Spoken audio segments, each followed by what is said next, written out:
Welcome, everybody. Welcome to the podcast, and thank you for joining us. I'm Rod Zeeb, the founder and CEO of the Heritage Institute. And with me today is Paul Binnion, who I've known for like 20 years or more, Been together in a couple of different settings. So welcome, Paul. Thank you, Rod. Thanks for taking the time to be here.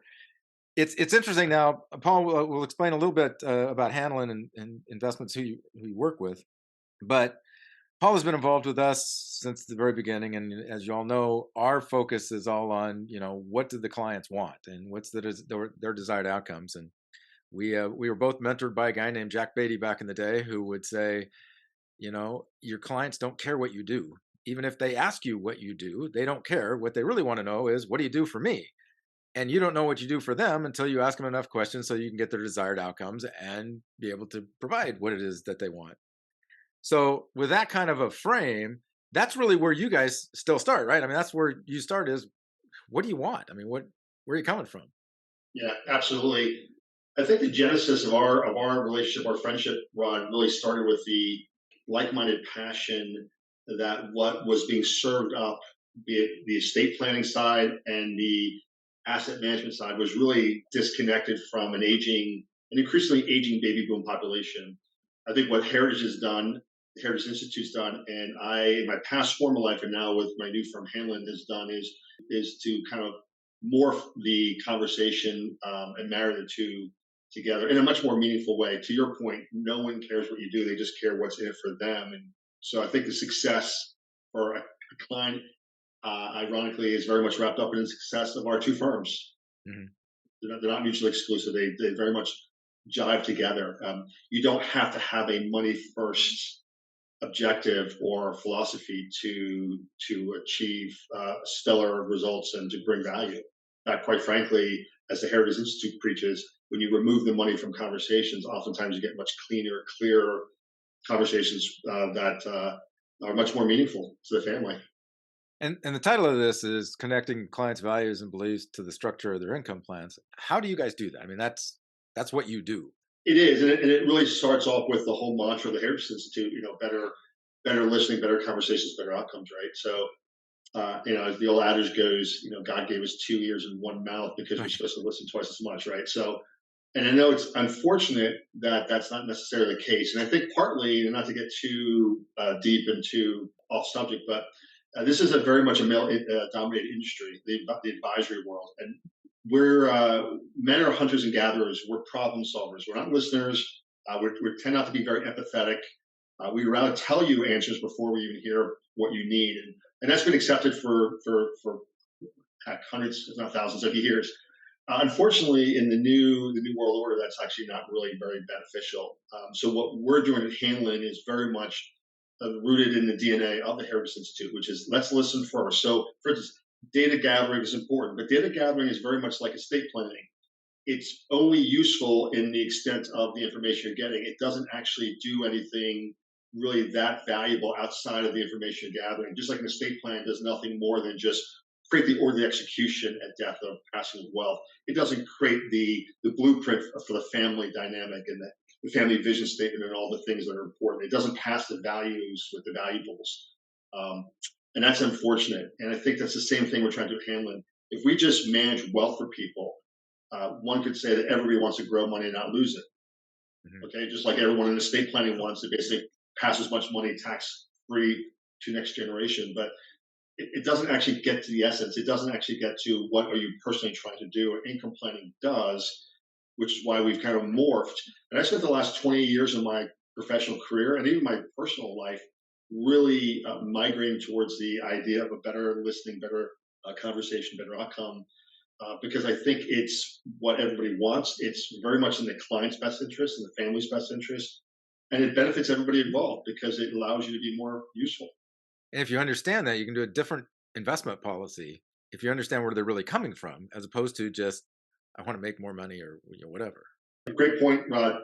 An investment policy statement really looks very much like an estate plan. It's a legal execution that allows multi generations to follow rules, but it doesn't get to the essence of the underneath motivations and values and stories and experiences behind the wealth accumulation, the sacrifices. income planning does to some degree because it allows us to start hearing stories like, I grew up in a family that had very little means but a lot of love, and I've taken that to a realm where now got a lot of means, and not only do I want to outline income for my family today, but also for future families, so they don't suffer the way we suffer. And yet, I want to do it in a way that doesn't necessarily damage the drive and motivations that are the very fabric of mankind. I don't want to say that Hanlon gets to that extent involved because that would be not accurate. But we start the process, we start the conversation with the advisor. We move away from you want to make 100,000, a million, or a million 10 or 10, 20. We move away from that, the obvious. We move away from how does that work? What's it look like? What does legacy look like? In fact, just on Tuesday of this week, I had a conversation with new advisors who are partnering with Hanlon about once we get past the income planning, we can very much then focus on the legacy planning, the extent of what happens when you are okay, which is the biggest question we're answering as a group is, am I okay? Will I be okay? And if this happened again, will I still be okay? That's the essence of what income planning does. It frees up the mind and soul to think about bigger, more relevant, multi-generational issues like legacy. And a lot of that comes back to some of the stuff that Jack used to say. If people aren't comfortable that they're okay, then they can't look at the bigger picture. I mean, they can't really get into what do I want for multiple generations for my family? What do I want for philanthropy? What do I want for, they're focused on, am I okay? And that's Absolutely. really where you're focused. I mean, with income planning, that's where you start. Yeah. There's another great phrase of many great phrases, which is charity begins at home. Most people are not charitably inclined until they feel comfortable. That doesn't mean necessarily rich. Right. They're not actually necessarily connected. It means comfortable with one's state in life and one's future state, giving one the freedom, the clarity to basically say, now I want to give back. A lot of times it's executed through life insurance policies that are given to charities or just while you're alive, charitable intents. So one of the things we're trying to do as a firm is we're trying to give the advisor clarity for their client to allow them to have that freedom, to have those conversations with themselves, and then maybe to be so bold as to actually bring a family in through a family retreat, Family Heritage Day, which is what the Heritage Institute preaches and advocates. You can't do that, in our opinion, until you have that freedom in your mind. You got that baseline of we're okay. We can do the things we want to do. Okay, so now from the advisor professional standpoint, subtlety not being one of my great strengths, why should anyone care? What makes this important?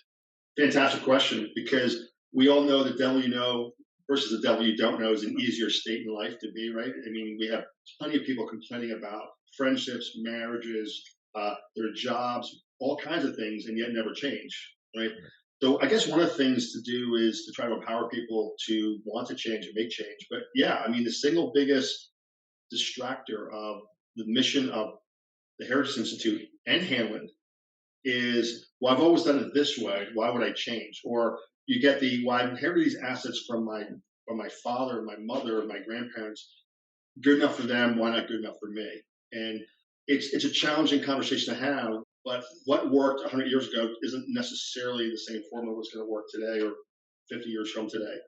But again, to your point, you do have to show what's in it for them. What's in it for them is, again, clarity, peace of mind, comfort, being at peace with your wealth. As you know, through your experience, Rod, many people are not comfortable with the wealth that's been created. They're certainly not comfortable with the passing of that wealth to a generation who may not understand any of the sacrifices, the histories, which was the whole genesis of the Heritage Institute, right? To create a forum of passing that kind of conversation to future generations. And I on a much lesser extent, Hanlon's doing the same thing with what we're trying to do, which again is kind of why we've been friends and I'll call admirers, if you will, for the past 20 years, because there is much power in the two messages of these two firms. And when you look historically, I mean, this isn't kind of a new thought. I mean, this is proven to work over time.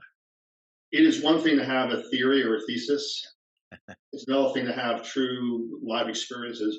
I know while our relationship goes back 20 years, I know you've been doing this for way longer than that, and you have oodles and books filled with stories of you and Perry and Jack and others in the organization having real life examples of success, people crying. I've been to meetings of the Heritage Institute over the last 20 years where families were up there crying. Patriarchs of families, tough, rough guys who started businesses were sobbing their eyes out. Again, the whole motivation is not to make people cry, but there's nothing more pure than someone crying, in my opinion. That's the ultimate example of someone being vulnerable, especially when men cry, because men don't cry. And we all know that. So I think there's a lot of real examples. And so who are we to argue with that? Who are you to argue with all the proof? The smart person would say, all that proof obviously means I should change. And while I'm stuck in my old ways, I should probably do everything within my power to evolve and to change. Because otherwise, I'm going to be of very little help to anybody going forward. And given that, again, so how does it really work? I mean, how does it work if they do change? They do. Sometimes painfully slow. I think what the Heritage Institute has done is to accelerate the speed.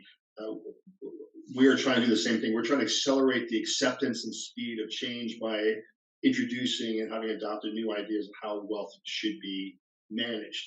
We're not in the wealth creation business as much as we are in the wealth preservation business. It was a saying I picked up on my past firm. We're not in the get rich business. We're in the stay rich business. And you know from your experience, what is it? First generation makes it, second generation spends it, third generation loses it, whatever, however that goes. Yeah, yeah. I loved what was it, Spain 1,500 years ago to quote that first generation trader, second generation gentleman, third generation beggar. There's a reason we have that because it's true. And so the question then, and the other thing I found fascinating about what you guys do, Rod, is if you were asked a patriarch or matriarch of a family if their ambition goal, if their mission statement vision was to bankrupt their third generation and create absolute complete misery with the wealth they've created, we can pretty much say zero families would have Right, that as a mandate. right. And yet you go through all the really wealthy, well-known families, the books you guys recommend at the Heritage Institute, about, about all the different, locally here, we've got the DuPont family, and we've got, a fair share of horrific stories about the wealth that was created and what the horrific things that came of that wealth. Again, nobody wants to be that. And while we're working at Hanlon with a different genre of wealth, we're not typically working with the billionaire for sure, but we're working with pretty much mostly millionaires and certainly millionaires next door.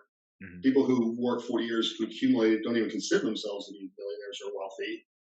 That is also a challenge to handle that kind of money and to steward that.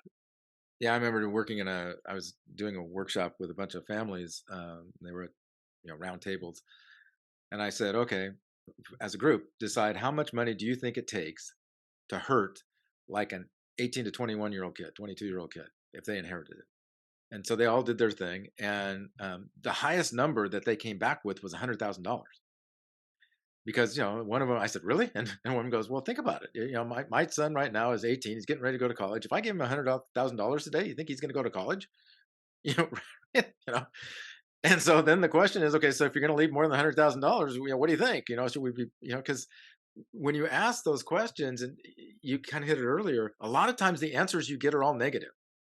I Mhm. don't want them to be trust fund babies. I don't want to take away their incentive. I don't want.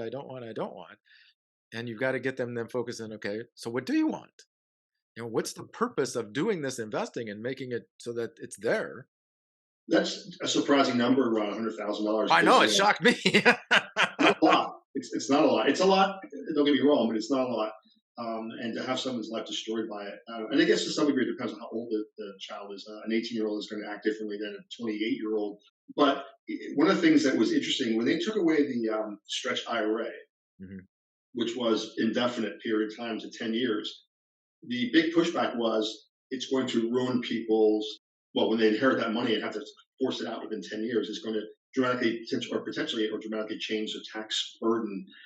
And that was the big don't do it. In essence, what it's really done probably is it's forced a lot of money into a family that they're not prepared to receive it. Remember, we get jobs for our entire lives, starting with the lowest paying job typically in our earliest years and the highest paying job at the end. So you guys have a very, very, what I thought was a genius term, which is sudden wealth syndrome, affluenza. Mhm. Affluenza was typically lottery winners who won large sums of money very quickly. And typically, almost 100% of them became bankrupt and incredibly unhappy. Athletes, people who received large sums of money very quickly. But the same could be said with someone inheriting an IRA in their 20s. Right. While it's a 10-year period, it still has the same effect of creating some syndrome of wealth being generated, and the person's not prepared to handle it. Again, ask a mother or father if that was the intended outcome of having an inherited IRA passed to children. I don't think one person would say yes. The intent was to destroy my child's tax rate, create unhappiness. No. An interesting while, and I remember Tom Fowler at one of our meetings was talking about somebody that the 18-year-old kid inherited. I can't remember how much it was, but it was a chunk, but it wasn't a huge chunk. And he was just getting ready to go to college, and he didn't. Spent the next 2 years, blowing all his money with all his friends.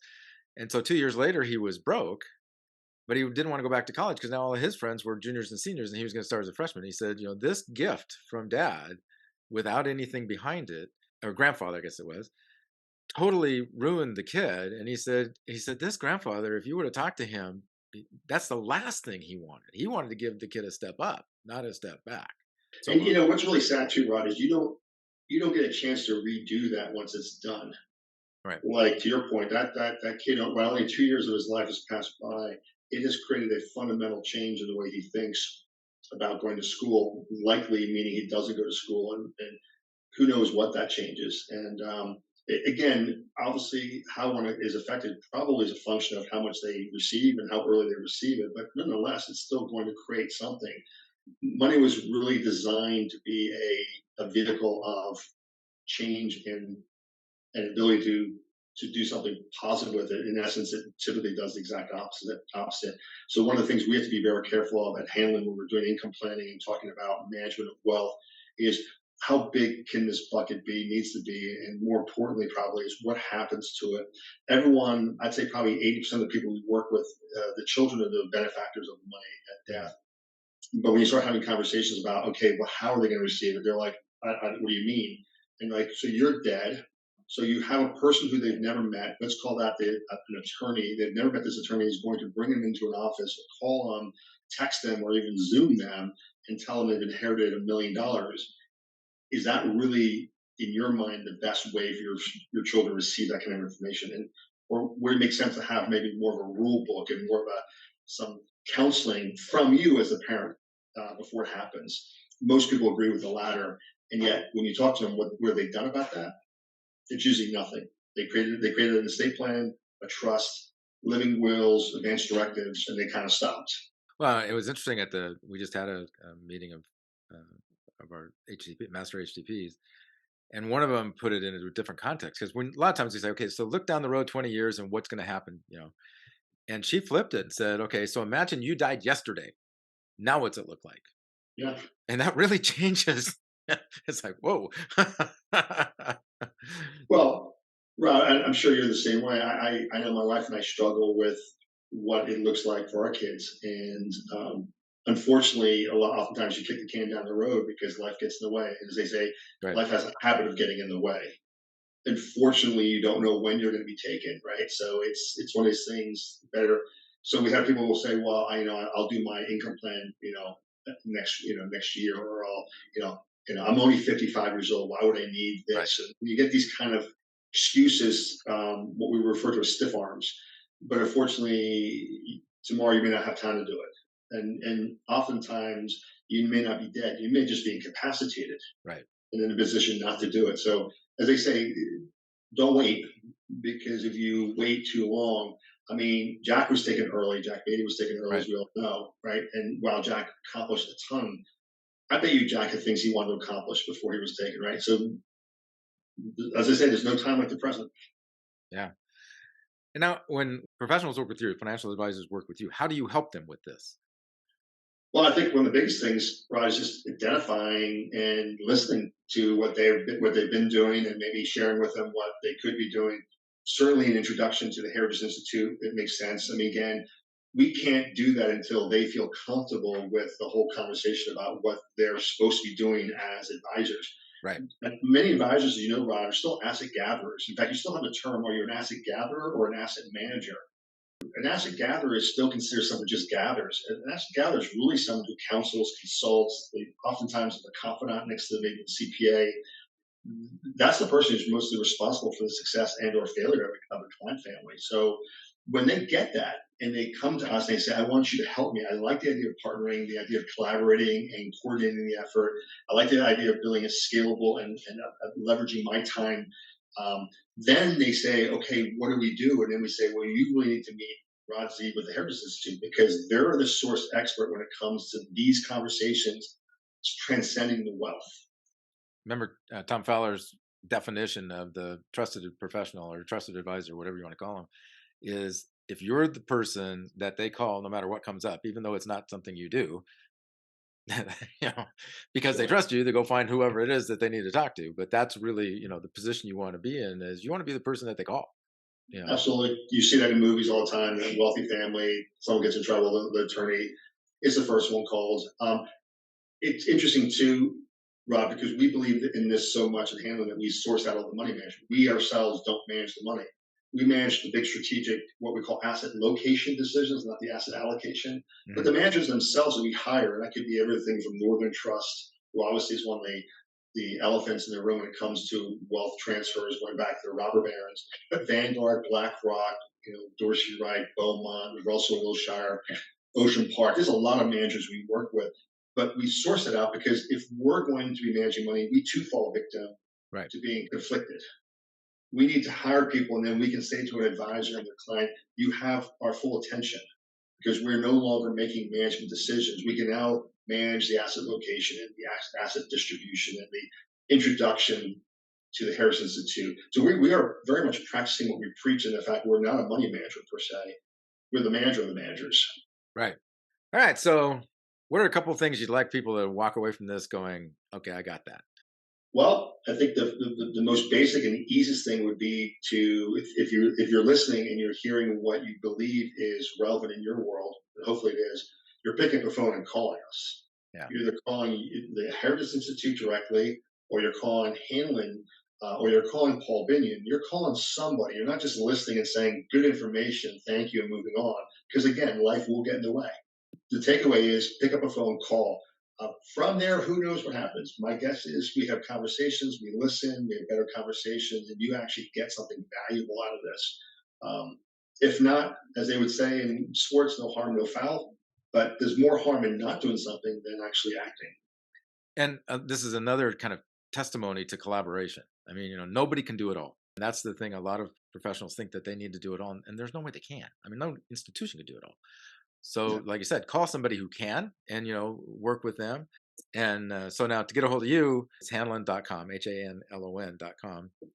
And so your email then is just pbinion at Yep. hanlon.com. PBINNION at Hanlon.com. We also have a second email address, Rod, which goes to the entire team. It's team, TEAM, my last name, Binnion, BINNION, at Hanlon.com.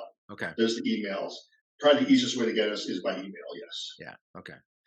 All right. Well, thank you very much for your time because it is, it's nice to see as you're going across all the different disciplines and things how this all meshes together. And there's a lot of professionals that are heading in the same direction, but all have different expertise. And Yeah. that's what makes this powerful is when you have that team that everybody's kind of talking the same language and everybody's collaborating with each other and not competing, which is a wonderful thing. And there's, other organizations. We were, in fact, we just at the conference, the first session was with John A. Warnick and I and Lori. So you have the Purpose Planning Institute and you had us, and these are all organizations that are there to help professionals get it what it is that they want. And we don't do it. I mean, I'm not a financial advisor. you know, used to be an attorney, but I'm not. I don't do any of that stuff anymore. We are there. You are there. PPI. AIP. There's all these different organizations that are there to help people once they recognize, okay, this is who I want to be, and this is where I want to take my clients. Uh, as a parting comment, that's the very first lesson that was learned my first meeting with Harris Institute in Portland, Oregon, 20 years ago, which was the how a team can work, the definition of a team versus people just come together and pretend they're a team. Truly efficient, coordinated teams are much more valuable to anybody than just a group of random people, many of them competing with each other. Right. All right. Thank you very much for your time, and hopefully people will get in touch with you or get in touch with us. Right, my pleasure. Thank you.